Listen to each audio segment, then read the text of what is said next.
All right. So welcome and thank you for joining us for our Disability Awareness Month events. My name is Tiffany Keith and I am one of the program managers for the Office of Diversity and Inclusion. Today, we have Dr. Jessica Zweifach and Dr. Paige Seaver presenting their research on the best practice to enhance the patient experience for neurodiverse adults and children. Dr. Jessica Zweifach is a clinical psychologist and assistant clinical professor in the psychiatry department at the Icahn School of Medicine. Dr. Paige Seaver is also a clinical psychologist and assistant professor in the psychiatry department at the Icahn School of Medicine. Dr. Seaver also acts as the chief psychologist of the Seaver Autism Center for Research and Treatment.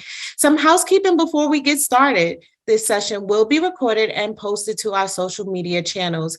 This session is also eligible for social work continuing education credits, as well as psych continuing education credits. We encourage everyone to stay to the end to get full credits. However, if you're seeking psych CEs, please note there will be 2 check-in links in the chat at the 15-minute mark and 1 closer to the end of the presentation. There's also closed captioning available. To access, please click on the live transcript on the bottom toolbar and click on the show subtitles and you should be able to see the closed captioning. We will also have Q&A available. If you have any questions, please put them in the Q&A and we will answer them towards the end of the webinar. For those curious about the remainder of events for the month, I will also add our flyer to the chat. So without any further ado, I will hand this over to Dr. Paige Seaver.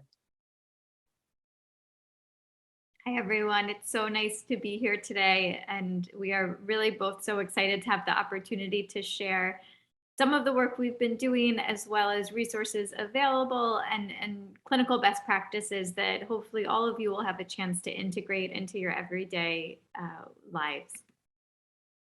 All right, so just to sort of jump in and give a bit of background about an outline of what we'll cover today. And we're going to talk about just briefly what neurodiversity is and what autism is. We'll describe some of the initiatives that have come out of our work at the Seaver Autism Center, so both the development and dissemination of clinical best practice tools and ways to really train all of us here at Mount Sinai on how to provide evidence-based care. And here in this case, when we talk about care, we're not talking about specialty care, but we're really talking about how we can take best practices and evidence-based behavioral principles and apply them to the patients and individuals that we all interact with. And we'll also talk about some recent efforts both within the hospital system and in the community. And most importantly, hopefully everyone will walk away with strategies that they can really implement starting today. So talking a little bit about the purpose. So neurodiversity is really this idea that people experience and interact with the world around them in a variety of different ways. And while the term is often used in the context of individuals on the autism spectrum or individuals with other neurodevelopmental conditions, the reality is all of us think and learn and behave differently. And it's really our goal to ensure that everyone at Mount Sinai has the tools, the resources, and the training that they need to best support every patient who comes through our doors. As we all, take a step back and think about the fact that people coming into a hospital, there's a lot of anxiety that naturally can come along with that, right? And the role that we can play in allowing people to feel as comfortable as possible and supportive as possible. And then thinking about in the cases of individuals who have autism or other neurodiversities, how the challenges can be both the same and different at the same time. So to take a moment to kind of give, I guess, a personal perspective, I want everyone to take a chance to think about their own personal preferences. So I like to think how some people really enjoy the feel of the sand and being at the beach, and other people would rather be in a pool or could care less for those types of activities. Some of us work really well with bright lights and we want all the lights on in our office, and other people prefer more dim lamplight or natural light. Some people go to a coffee shop to work and work really well with that type of background noise, or they work well while listening to music, and other people need really quiet, more secluded environments. And so we all have our own personal preferences. And for most of us, we adapt. And over time, and as we get older and as we're put into different environments, we learn how to adapt to our own preferences. And I also think about people who order their coffee extra hot or who ask for ice cubes in their tea, like me, right? We all have our own sensory thresholds and preferences. And so if you would imagine, when people are coming into a hospital setting, it doesn't really matter so much what their personal preferences are. We're putting them into a situation that for many individuals is not their optimal comfort, right? And so we really want to think about that kind of personal perspective and what it would be like for you to have to work or go through a procedure if you were someone who needs to work in the quiet environment and someone puts you in a coffee shop and tells you that you need to write a whole document. That probably would feel a lot more challenging, take a lot more time and a lot more emotional energy than it would if you were able to work in that quiet library. So just in terms of a brief introduction, I want you to kind of keep those personal preferences in mind as we go through the talk. And I also want you to think about maybe a situation with a patient with or without a neurodiversity, but situations that pop into your mind that were challenging. And think about, as we go through this talk, especially as Dr. Zweifach gets into some of the strategies to use, how some of these strategies may have been implemented and could have maybe enhanced both your own personal experience and or the patient's experience. So the Diagnostic and Statistical Manual of Mental Disorders, or the DSM-5, is where the diagnostic criteria for autism comes from. And autism has two core symptom domains. So the first is social communication deficits. And in this domain, and I'll mention what these are, all three symptoms have to be met. And then the second is repetitive patterns of behavior or interest. Now in this domain, 2 of 4 symptoms have to be met. And in a couple of slides, I'll explain what that means. The symptoms are present in early childhood. So that's really important. This autism isn't something that people develop in adolescence or later in life. Although for some individuals, the diagnoses are given much later, and it's often when the social demands exceed the individual's capacity. And then these are symptoms that together limit and impair everyday functioning. So it's pervasive. It's something that doesn't happen just in some context, or where the symptoms don't just show in certain contexts and not others. But really importantly, what we want to think about is the fact that when we take somebody and we put them into an environment that maybe isn't optimal for their own personal preferences, certainly a lot of these symptoms can be more prominent, which can make some of our encounters within a hospital setting even more difficult. This isn't a place that individuals have a chance so much to get much exposure to, right? So when we think about kind of the fact that not only might the environment not be comfortable, but it's not familiar. So in terms of social communication deficits, there's deficits in social emotional reciprocity, deficits in nonverbal communication, maintaining relational reciprocity. This can be back and forth interaction, sharing of interests. This is where we think about also from a communication perspective, the fact that individuals on the autism spectrum have a really broad range of communication skills, ranging from having few to no words to being highly verbally fluent. Nonverbal communication, so this is eye contact, gestures, facial expression.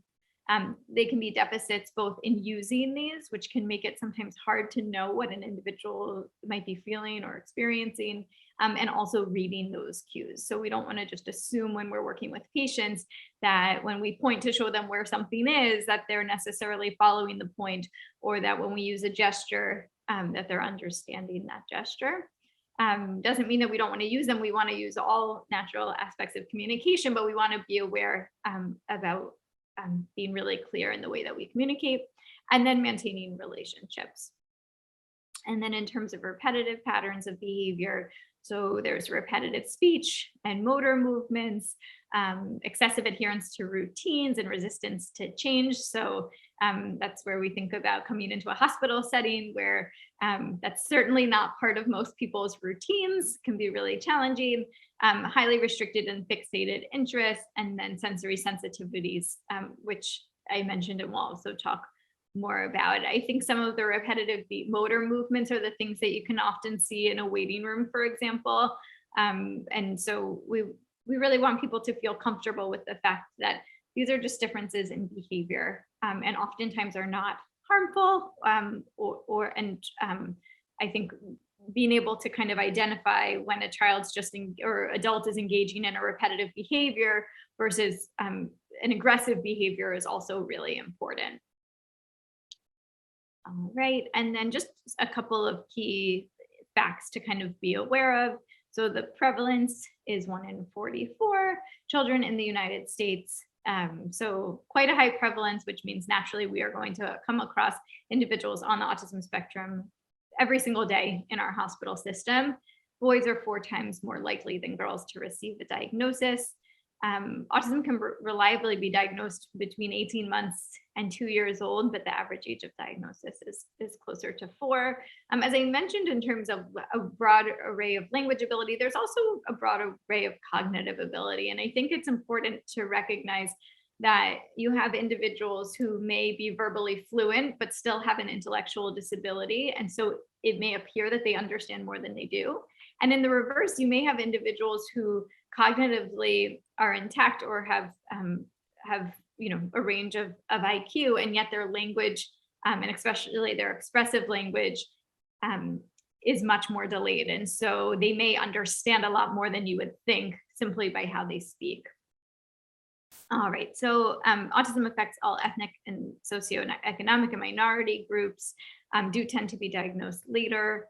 Early diagnosis and intervention for autism can have really important positive effects. So regardless of where you are in the hospital system, I think it's everyone's kind of shared responsibility when a patient who has autism or possibly has autism when you come across them, to make sure that they aren't set up with care or services or haven't had diagnostic testing, that we definitely want to get them set up with that and have those conversations. And there's no medical test for autism. There is not a blood test that can tell you that someone does or doesn't have autism. There is no cure. At the Seaver Autism Center, we're doing a lot of progressive research to really try to identify the genetic causes of autism. So in about 20% of cases or so, a blood test can identify a genetic cause of autism, but everyone with deletions or mutations in these what are called autism genes, for example, don't all necessarily have autism, though many do, and the majority also have intellectual disability. All right. So what do some of these symptoms look like? And we're not expecting anyone outside of kind of a specialized clinic to be diagnosing autism, but I think the idea is to feel comfortable saying like, okay, this is just part of this person's neurodiversity, right? And that it doesn't feel kind of alarming when you see or experience any of these different behaviors. So limited eye contact or limited responsiveness to someone's name, not initiating or responding to social bids, limited interest in people, difficulty understanding personal boundaries. So you may see someone in the waiting room or in the exam room kind of getting very close or touching or going to sit on somebody's lap. Overly familiar with strangers sort of ties into that. Communication, as I mentioned, can range from very limited verbal communication to highly verbal. Same with nonverbal communication. You might hear an unusual intonation or volume, repetition of words or phrases that are not communicative in their intent, and difficulty with pragmatic communication. So that back and forth conversation may be really challenging. And so it also encourages us to be creative in how we get the information that we need to provide optimal care. And then in terms of repetitive behavior, so here's the domain, what we consider the B domain, where 2 of 4 symptoms have to be met, which means that everyone on the autism spectrum doesn't have all of these symptoms, but has at least 2 of them. So difficulty with transitions or changes in routine. So as I mentioned, coming to a hospital is certainly a change in routine. And think about all the transitions that a patient may need to encounter, right? So many different steps, right? From the check-in process to getting into a room, to waiting to be seen, to potentially then getting labs or other tests, right? So I think that the more that we can, and Jesse will talk about this, let individuals know what to expect, reduce transitions and transition time when feasible, the better the experience can be. And oh wait, go back for a sec. There's also sensory reactivity symptoms, which I'll talk about on the next slide. There's intense or extensive knowledge on something very particular, and then motor mannerisms. So that's some hand flapping, body rocking, those types of movements. There's also self-injurious behavior. So head banging, hitting oneself, biting one's nails or skin. These are some behaviors that we may also see. And we also always want to consider the parent or caregiver, guardian, or individual there to support the patient as really the expert in that patient. But certainly some of these self-injurious behaviors can be signs of an individual being in distress, and we want to make sure that we speak to the patient and or the family to try to identify what the cause might be, so that we can modify the environment for that patient to make them as comfortable as possible. All right, and then I think just to focus, to kind of highlight sensory preferences, because this really does come up in all of our everyday lives, right? We're experiencing the world around us through sight and touch and smell and taste and sounds. And if you think about the sensory experience of being in the hospital, right? Again, this is very novel and uncomfortable for many individuals. And so understanding what an individual's sensory preferences are can be really helpful. So an individual who's hyperreactive is someone who shows an adverse response to sensory stimuli. So someone who's maybe bothered by bright lights, or is bothered by the feel of certain things, like the feel of a Band-Aid, or being touched by someone, or having kind of a low threshold for pain or temperature. So the feel of a cold stethoscope, for example. Someone who covers their ears or is bothered by sound. So for example, a sound a blood pressure monitor might make, right? So all of these things for an individual who's hyperreactive, we can think about, like, what are things that we can do, right, that are still safe. So if it's, the feel of a Band-Aid or the feel of having to take the Band-Aid off, could you provide some additional pressure and give the extra couple of minutes so that the individual doesn't necessarily need a Band-Aid if it's not critical, right? So thinking about, options to kind of dim lights, or in between while a patient's waiting, be able to, use a flashlight on a phone. And Dr. Zweifach will talk about some of these accommodations. But I want you to start thinking at this point already, like, okay, these are things that can be challenging. What are things within my own office setting that we maybe could do? Certainly letting individuals know what to expect. So rather than just assuming they're okay with the sound of, a machine that you're using for some type of test, letting them know what to expect.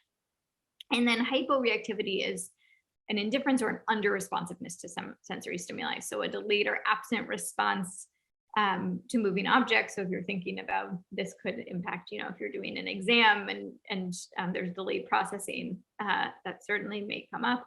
Having a high threshold for pain or temperature. So many individuals who are hyporeactive don't display typical signs of distress if there's a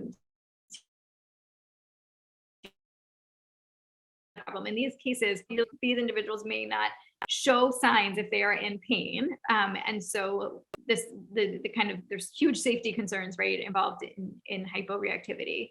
And auditory, showing a delayed or absent response. So not noticing if a fire alarm goes off, or certain sounds around them. And then sensory seeking is an excessive interest in sensory stimuli. So visual inspection, for example, would be peering closely at objects, or finger flicking or object flicking near one's eyes, seeking pressure or touching things constantly, putting things that make noise close to their ears, making repetitive sounds themselves. So when we have someone who's sensory seeking, we want to kind of give them tools that can satisfy their sensory cravings in a way that we in a way that's safe within the environment. And we'll talk about some tools that we've developed that are available. But, I think we want to be really cautious about the don't touch, better to say just look, but also if a child needs something in their hands, what can we give them that's safe, or an adult that's safe to use, or where can we show them an area that they are allowed to touch when they have those sensory seeking cravings. And then kind of the last note on this is that within an individual, we all can show different preferences. So we may be hyper reactive to bothered by the feel of certain things, but then also seeking the feel of other things, right? So they're not mutually exclusive. All right.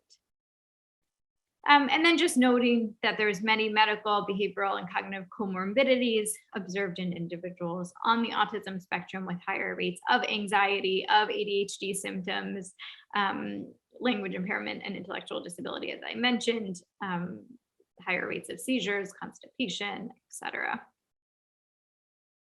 All right. So the second part, I'm going to talk about the development and dissemination of clinical best practice tools, which are now available to the Mount Sinai community. So if you are interested in learning more about these, we'll have Dr. Zweifach's email at the end, but feel free to reach out to us and we would love to help get you, your colleagues, your team set up with them. So the goals in developing this clinical best practice program are really to create a program focused on the development and dissemination of resources that can improve care for neurodiverse individuals, both within and beyond the scope of the Mount Sinai Health System. We want to improve accessibility of these resources, and we want to identify gaps and develop new tools to fill those gaps. So we would love to hear from you in that realm as well.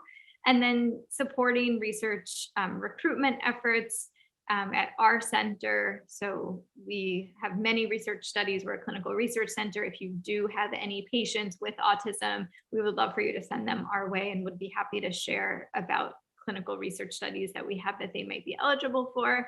And then really the kind of overarching goal is to collaborate across disciplines to really make Sinai a sensory-friendly hospital, and even more than sensory-friendly, a hospital that is extremely well equipped to treat and provide the best level of care for a neurodiverse population.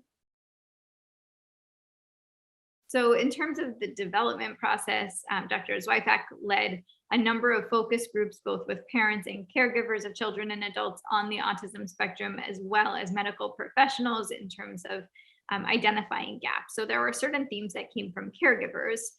So communication between staff and physicians with caregivers, showing empathy, issues about talking about the patient while the patient is present. So something to be really mindful of and think of ways that you can have those private conversations, especially thinking about the fact that we don't always know how much an individual might be understanding their child's sensory needs, advocating for their child, and allowing the individual to participate in the process. And then in terms of the medical professional themes, managing behavioral and sensory issues, knowing where to refer families, what to expect, helping, I guess, get information out about what to expect about visits, communication skills, identifying who has autism and what to do if you have someone in your office that you think may have autism or developmental delays, kind of integration with child's life, needing more tailored social stories and coping plans that are more clinic specific, and then resources that they could actually give parents. So several things were developed, and we'll focus on two of them. One is a learning module based on the content collected in these focus groups. So it's a module through PEAK that's available to everyone in the health system. I'll mention in more detail, and then the development of individualized sensory toolkits. And then increasing opportunities for consultation and connection with offices such as the Office for Diversity and Inclusion. All right, so in terms of PEAK, so this is sort of what the module looks like. You'll get a preview of some of the highlights in this talk, but the goal is to provide a 20-minute kind of crash course in clinical best practices for treating individuals on the autism spectrum in medical settings. This is appropriate for everyone within the hospital who is in a role where they may interact with any patients who come through the hospital. So all levels of staff, nursing, physicians. It's really intended for everybody. And then it's been disseminated across the emergency department to a number of primary care settings and some specialty clinics. And the goal is really to give kind of key facts and background, key principles about behavior strategies and techniques around communication, connection, shaping the environment, and coping skills. And we have IRB approval, so we're trying to collect data both immediately after and 3 months after the training to determine how much of it's people are implementing, so we can continue to improve it. And then in terms of the sensory toolkits, so during COVID, prior to COVID, our team had helped develop some kind of sensory kits that lived in emergency departments. And during COVID, when there became a lot of challenges around sharing materials, we were able to use some grant funding and philanthropy to design and develop these individualized sensory toolkits that families get to take home with them. And it includes several different materials, and there's an information sheet that incorporates, describes kind of evidence-based strategies. So using things like progressive muscle relaxation. So not just this idea of, okay, here's a ball or a squishy ball or a stress ball, but how can we actually use that, is all described on the card. We use Spectrum Designs to actually manufacture the toolkits, which is a company that is employed almost entirely by individuals on the autism spectrum. And we're also collecting data on this from families through QR codes, and we are disseminating these within the health system and within the community. We recently distributed also to adult sites as well. So in the adult sites, there'll be a kind of thing in the waiting room that would say that these sensory toolkits are available and to request one if interested. And so practices are coming up with different ways to identify who would benefit from them and giving individuals the option to share that they would like one. If you're interested in any of these kits or a peek, definitely reach out. And this is just an example of what the inserts say. And then we also, just a couple more things to be aware of, that they exist on the Seaver Autism Center's website, and there'll be a link at the end. There's a number of clinical expert videos that we did as part of a video series that you can use both for your own knowledge as well as refer patients to. So behavior management, early warning signs, medication, interventions, visual supports, a variety of different topics that we talk about. And then we also have a number of webinars that were recorded during the kind of height of the COVID-19 pandemic, many of which are still relevant today. And we also have continued to help groups designing social stories that they can use for individuals coming to their clinics, as well as some other visual materials. So there's a number of social stories that are already available on our website. So getting an MRI and X-ray and IV, but we're also happy to work with groups, and some of them I should mention are in English and Spanish. We're also happy to work with groups to help develop your own that have images that are specific to your site. So in terms of next steps, continuing to disseminate this, we're also designing a training for employers that are interested in employing individuals on the spectrum. We, as I mentioned, are disseminating these toolkits, and let us know if you'd like them.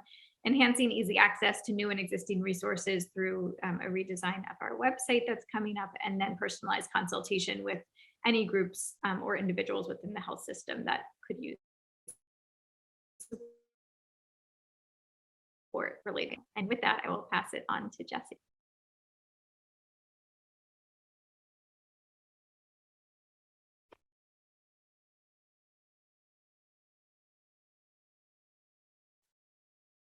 Okay, great. Thanks so much, Paige. So hopefully I'll be getting to share some of the strategies that you can implement in your clinics and departments. And all of this will be really based on what Paige just spoke about, what Dr. Seaver just spoke about. So first of all, why are we talking about behavioral strategies? So behavioral strategies can really help our patients and their ability to engage in treatment. And we're talking about adult patients, caregivers of child and adult patients, and patients who are children. So when we're thinking about the behaviors that we want to see, we really want to be considering what behavioral strategies we can use to encourage those. They also really can make us feel more confident in our clinical abilities, or our abilities in the waiting room, or to help patients sort of get through a checkup securely. So our ability to connect with them and use the right behavioral strategies, and to treat them clinically as successfully as possible. We also will hopefully be able to instill caregivers' confidence in our ability to connect with their children, adults, or children, patients. These kinds of strategies and considering all these things can help us keep the environment, the physical environment and the office safe, and hopefully increase compliance and make sure that we're able to complete the full exams and whatever is medically necessary, which is, of course, the most important thing for people coming into the hospital setting. So what are these behaviors? What do we want to see in the exam room? When we think about that, and we thought about this in the focus groups, working with practitioners like you to think about what kinds of behavioral strategies were most important, we want patients who are neurodiverse to participate in the medical exam. We want them to comply with anything that is necessary that we need them to complete. And we also want to see communication with practitioners, with caregivers, with the patients themselves, and to make sure that we're using the right mode of communication, whatever that might mean. We also want to think about, how do we encourage these behaviors? How do we increase compliance? How do we get people through an exam? When we're thinking about behaviors, we think about what we can do before and what we can do after, and also how we might be able to change the environment in order to increase the behaviors or the participation that we want to see. So we call these things in behavior, psychologists call them the antecedents and consequences. When we think about what comes before a behavior, that could be the situation, what's in the environment, any stimuli, anything that comes before. Consequences are what come after a behavior. These will either increase or decrease the likelihood that a behavior is likely to occur. And behaviors are what an individual might do or not do. And again, we're thinking about the ways we can change antecedents, what come before behavior, and consequences to promote the participation in the medical process. Lots of us by default tend to focus a lot on consequences. And there are some consequences that are great. Consequences are not necessarily negative. I'll talk in a few minutes about how praise and telling children they did a great job getting up on the scale would be considered a consequence because it comes after a behavior. Those are wonderful. And we would just encourage you to think more about antecedents. So things that come before a behavior. So those could be things like how we set up the room, how, here are some more examples, how we communicate with the patients, with the parents, what time of the day it is, whether it's a new environment or possibly a place a patient has the opportunity to visit and preview, how we give instructions, how we ask individuals how to participate, giving transitional warnings, making our expectations clear, setting up reward systems beforehand. And then consequences, and I'll talk about the behaviors in a moment. Consequences, positive consequences increase a behavior. So that's any kind of attention, such as praise that I just described, or rewards, narrating the patient's experience. And then negative, so withdrawal of attention, negative consequences, or breaks, or discontinuing something, or ignoring, those all will decrease the likelihood that a behavior is supposed to occur more. So again, the behaviors, what is it we're trying to look at? We talked about this already, but it's really generally being able to participate in the necessary medical examination or the necessary checkup. We want to see flexibility. We want to see the ability to move on. And you can see that the way these are organized, the problematic behaviors are on the left of your slide. The rigidity, the behaviors we want to encourage are on the right. So we encourage you when you're working with with families and patients, if patients say my child displays, my adult child displays, or a caregiver says, you might want to look out for this the inattention, this problematic behavior, or the aggression. think for yourself and encourage caregivers and patients to think this way too. What are the behaviors you do want to see? We call this the positive opposite. So in attention, we want to see increased focus. Aggression, we want to see calm body, calm hands, calm feet. And those are the things that we want to be focusing on and looking for and requesting in order to move on with the rest of the examination. So now that we've talked about the principles of the behavior, I want to talk with you a little bit about what kinds of behaviors will help you to communicate with and connect with your patients. So usually we want to be connecting first, and then we'll talk about how to explain. So how do we connect with neurodiverse patients? The answer really is a lot of it is the same way you would, you can apply these principles to people who are neurodiverse or not. Hopefully they'll be useful for all your patients. So thinking about addressing the patient directly whenever possible. And that might mean going down to make sure you're at the level of the patient, maybe an adult patient who isn't comfortable standing and is sitting in a quiet corner, trying to crouch down and make sure that you're making eye contact with that person, being at a comfortable distance, taking time. We know that a lot of you are busy medical professionals, and as much as possible, we do encourage you to take time and to explain and to, again, address the patient directly. As Dr. Seaver mentioned in the focus groups, this came up a lot, that unfortunately neurodiverse patients are often not addressed. For adults and children, a lot of us medical professionals are addressing the adult that they came with rather than the patient themselves. So we would encourage you to work hard on that. And it's something we're all working on as well. Again, this is sort of related to what we just talked about. Who should we speak to? Speaking with the parent and caregiver, with the patient. So that, again, the patient might understand what's being said, even if you're not hearing speech. Dr. Seaver referred to this as well. So you might want to offer private conversations with an adult outside of earshot of the patient, if that's ever necessary. And just keeping in mind that the individual on the spectrum or who is neurodiverse and his or her parents, those are really or a caregiver, if it's an adult, maybe living in a facility where another type of caregiver brings that person, they are the experts in how to make the patient feel at ease. So if you do need to have a quick conversation, hopefully just be respectful of the patient if you need to have a conversation on the side with a caregiver. So how do we connect? Now we know who to talk to. We know how to address them, making sure we're close and making that eye contact and taking our time. How do we connect? So we want to encourage you to be curious. What are the patient's personal preferences?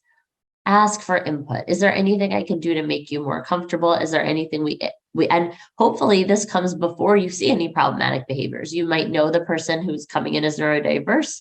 You know the lights are bright. Think about that and changing that environment a little bit. And if you're unsure, just ask. I think that this came up a lot in the focus group, that we want to encourage that communication. Be inclusive. So you want to use the preferred communication method. If someone uses an AAC device or a talker on something like an iPad where they aren't necessarily verbal but can use that, we want to encourage that. Encourage collaboration with the caregivers. And connect with the patient using statements rather than questions. This is especially true if you're not sure whether or not the patient is verbal or how verbal they are, or perhaps whether they're too anxious to use words in a new environment. If you say things like, oh, it looks like you have good taste in music, I like your shirt, or I noticed you like cars, or I noticed that book you were reading in the waiting room, that opens the door for inclusion and being curious and connection and communication without necessarily placing a demand to use verbal abilities in the patient. We'll talk about this a little bit more in a bit, but definitely focusing on feelings. So validating any emotions expressed and putting yourself in the shoes of this patient or a caregiver who's in a new hospital environment, and think about how you might feel. So thanks so much for letting me know you're nervous, as it would be an example of a way to focus on feelings and really validate the emotional experience of the patient. So we want to make sure that our patients are, again, feeling validated, feeling seen and heard and focused on. So we want to attend to the emotional experiences the patient might be having. Label, and if you're not sure, guess the emotional experience, and check for understanding. So it seems like you might be feeling nervous about, because we have the shot next. Did I get that right? ask if they have any questions. We'll have some examples of this next. So you could say something to a caregiver like, I'm going to bring your daughter to the MRI room now, and you're going to have to wait here. I know feeling separated from her might feel anxiety provoking, validating that emotion. I'll stay with her the whole time. I'll be back in 40 minutes. Do you have any questions? Oh my goodness, just taking 2 extra seconds to sort of label the emotion, offer assistance and the opportunity to ask a question. I think it makes a huge difference in making our patients feel seen and heard. And again, I really do believe that this is the kind of strategy that could be useful with any patient, not just neurodiverse patients, but certainly with neurodiverse patients. Here's another example, speaking directly to the individual about placing electrodes on the individual. Before I touch you with the sticker, I'll show you where they'll all go. So again, letting them know what to expect. You can feel them ahead of time. So giving them the opportunity to be exposed to that stimulus, to preview it a little bit, and then ask if they have questions again. So that's how we connect, right? We're curious, we're inclusive, we focus on feelings. We really think about making the patient feel at ease, and then we explain what they need to expect. So first connect, then explain. So using effective instructions. So if we want, we're thinking lots about how to tell the patient the behaviors we want to see.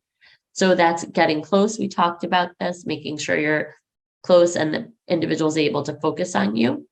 Be direct and specific. Make sure you're asking for the behavior you want to see. Again, try to make a direct statement rather than asking a question. So if I say to an individual, can you please get on the scale? They might say no. And it really isn't optional, most of the things in a medical exam or procedure. So we want to say, please step onto the scale. Giving one step and thinking about the way individuals might need things broken down. And again, caregivers can be really helpful here if you don't have a sense of how much things need to be broken down. You might have the instinct to say, okay, get undressed and hop on the scale. Some individuals, that is too many steps. And we want to think about, please take off your shirt, then take off your pants, then you can leave your underwear on, and please put on the gown. Sort of thinking about how to break things down and go very step by step. We want to wait about 5 seconds before adding anything new. You're going to give caregivers and patients a chance to listen and process and participate and ask any questions they might have. We spoke a little bit about this, that idea of making sure we're telling the individual, the patient, the behavior we want to see instead of what not to do. So we're giving lots of positive attention and we're focusing on the positive opposite of the problematic behavior. So instead of saying, don't touch, we want to say, please look, right? Instead of don't climb on there, please sit on the exam table. This has a much more likelihood to promote compliance and minimize challenging behaviors. Again, if it's Dr. Seaver referred to this earlier, hopefully instead of just saying just look or certainly don't touch, we want to have other things available that patients are able to touch on hand. And our sensory toolkits are hopefully something that you can have in exam rooms and your clinics, and we would love to share those with you. And hopefully people will be in touch after the webinar to have those. We also want to increase predictability throughout the entire visit. So again, we want to be saying what to expect. The ways we can do this are through our communication, explaining. First, I'm going to listen to your heart.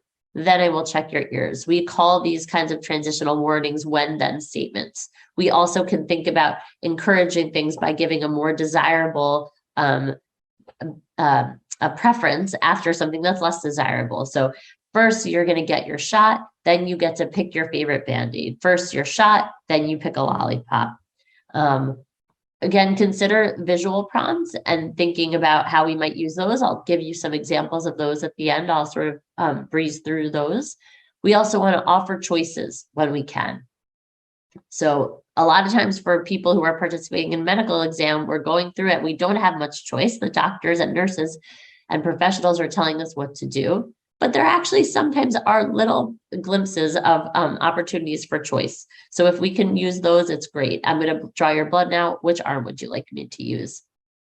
So we talked already about how positive attention really increases desired behaviors. So remember, attention is very important. We want to be using as much positive attention as possible, labeled praise. So saying, thank you so much for what? When we say you're doing a great job, just doing a great job doesn't mean that much to an individual. Great job sitting so calmly. Tell the patient exactly what you appreciate. You can also narrate what you see is happening without using praise. Okay, now you're stepping over to the scale. Thanks so much for doing that.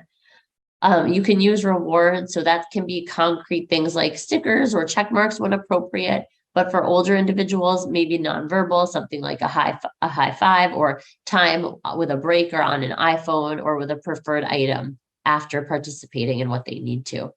Again, withdrawing our behavior, our attention makes the behavior less likely to occur. So we call this active ignoring. We want to withdraw our attention from minor misbehaviors, take breaks if needed. And again, return our attention as soon as we see any desired behaviors.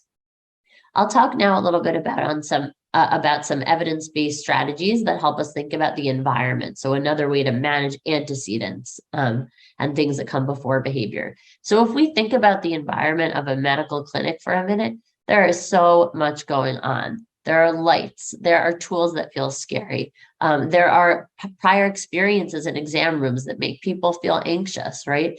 And there are lots of things that people want to engage with. So I love this slide because it helps us think a lot about ways we might want to change the room and ways we might want to ask for patient participation or caregiver participation. Is there anything in the room you find particularly scary? What's your sense of lights? Are you okay with exam lights? Do you need things dimmed or turned off? If there's something particularly scary and you know about it, you could cover it up, right? So making sure that we're curious and engage in those first. So again, for the environmental modifications, we want to make sure we're asking about preferences, be as flexible as possible, have those replacement materials ready that we were just talking about. So if someone's putting something in their mouth, can you put something, a safe teether or fidget toy in their hand or in their mouth, and something that's acceptable, and get creative. We've heard lots of stories about people inviting patients to come in to do something like a mock scan or to be desensitized to different stimulus. We've heard of patients meeting families or outside to make sure that they walk into the environment together, and then the hospital staff can sort of narrate what they're experiencing as they go and what to expect. It's really amazing what some people in the Mount Sinai system have been able to do.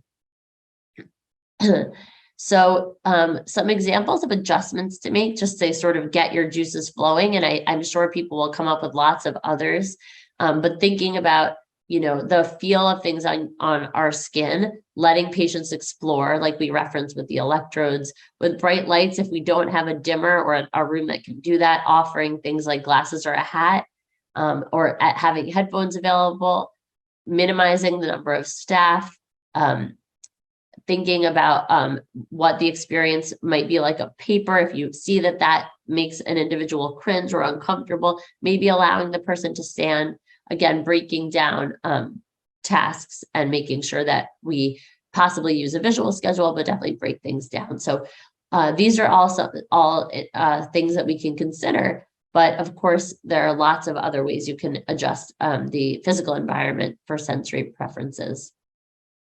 Again, when we're thinking about how to be curious, this is an example of a statement that might sort of open the door to more communication. I want to make this visit as comfortable as possible. Are there any particular sensory preferences that we should know about? We talked about that hyperreactivity earlier. Dr. Seaver referenced this, and I just mentioned that we might want to expose or engage in a desensitization protocol to help patients be more comfortable with different parts of an exam. At the Seaver Center, we are lucky enough to be able to engage in mock scans for patients who need to participate in an MRI scan. We can send recording of the sounds. There are lots of ways to let this happen, and we would be happy to brainstorm more with you in your own clinic setting. So feel free to reach out. I'm just mindful of the time. I want to make sure we have questions. So I'm briefly going to talk about visual supports. That again, visual supports are just, it's taking into account neurodiversity, and that we're thinking about individuals who might have difficulty processing verbal information, might be more comfortable looking at a visual instead of speaking individually with a clinician.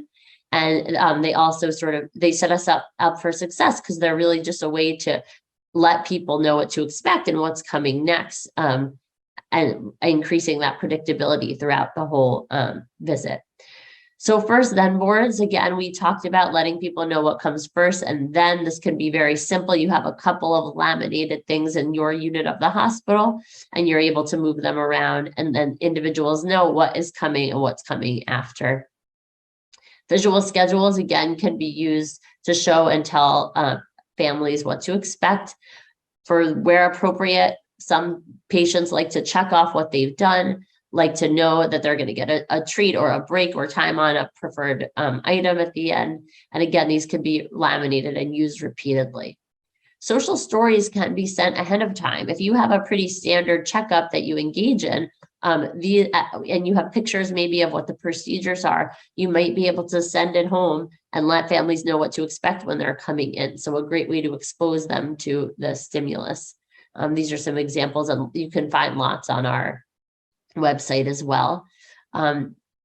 Again, other things are a token economy, where people are individually getting rewarded for things.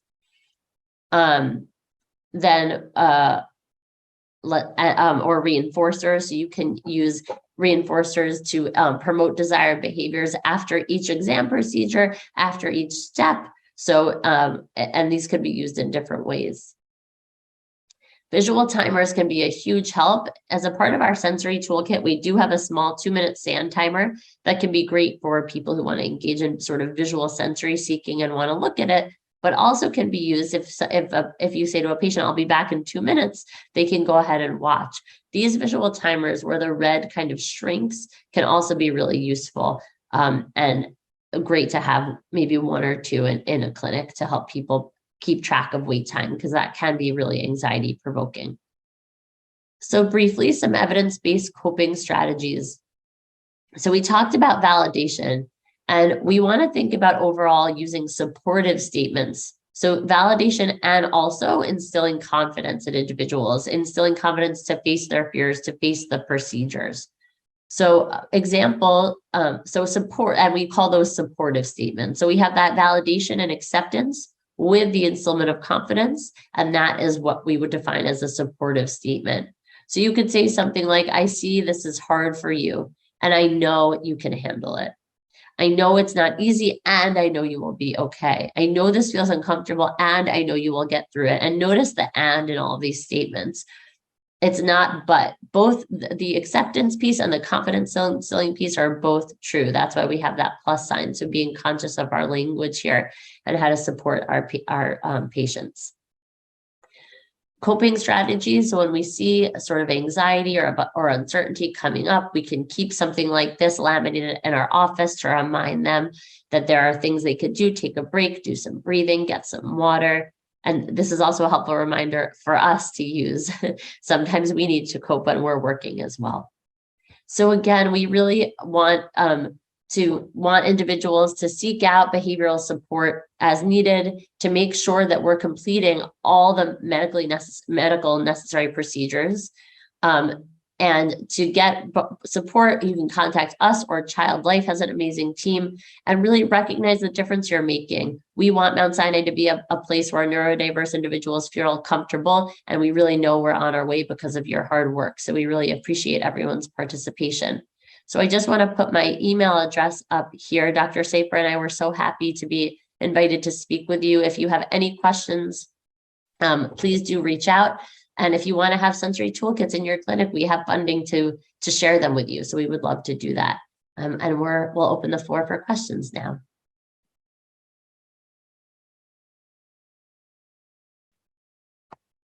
All right. So I see a question about the role of snoozlin and our thoughts on that approach. So for those of you who are not familiar with it, it's basically a multisensory environment that you can purchase. It's in some hospitals, it's at, I know, at least one children's museum, and in some other settings. The reality is the data is very much lacking, and we really, we just don't know. So there need to be randomized control trials to see whether this is a useful intervention. I know they're trying it in dementia and pain management as well, and certainly literature that we're following closely. But I think that the reality is in a hospital setting, something as sort of expensive and extravagant probably gets limited use, thinking about maybe lots of different individuals. But my sense is that for some individuals, they would really enjoy that multisensory environment. And for others, it may also be somewhat overwhelming. And so that's kind of, the answer is we don't really know yet. The verdict is still out. And then I see a question about material on patient safety and individuals who are neurodiverse. People are certainly welcome to reach out to us. And if you give us some kind of context to your own clinics and your needs, we're happy to provide resources. And then I see a question about resources for neurodiverse adults. And so I would say, I guess two things to be familiar with. So one, Autism Speaks has a really nice referral line where they'll help set you up with resources within your community. So we're often referring patients to use that, as well as primary care doctors who often are within people's own communities and can set people up with care near their homes. We also have some adult studies as well as pediatric studies at our center going on. So for individuals interested in research and receiving an evaluation, that's kind of sort of separate, but also something to resource to know about. Thank you for the positive feedback. All right. And so we want to just, take this time to wrap up and honor the time. So like Dr. Zweifach said, we are on our way, and we really want to just thank everyone for joining us, because without you, we wouldn't be on our way. So again, thank you. A special thank you to Dr. Zweifach and Dr. Paige Seaver, just for joining us today. This was a fantastic presentation. I know I'm walking away with a little bit more information, and I hope that everyone else is here as well. So again, thank you all for joining us for our best practices to enhance the patient experience of neurodiverse adults and children. We would love to hear from you, so please let us know your thoughts of the session by taking our short survey. And to access, just scan the QR code that is on the screen.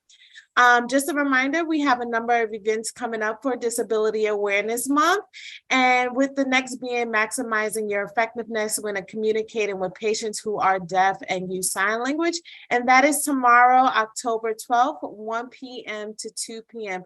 So again, thank you so much for joining us for our Disability Awareness Month events, and we hope to see you all soon. Special thank you again to Dr. Zweifach and Dr. Seaver. Thank you. Thank you so much for having us.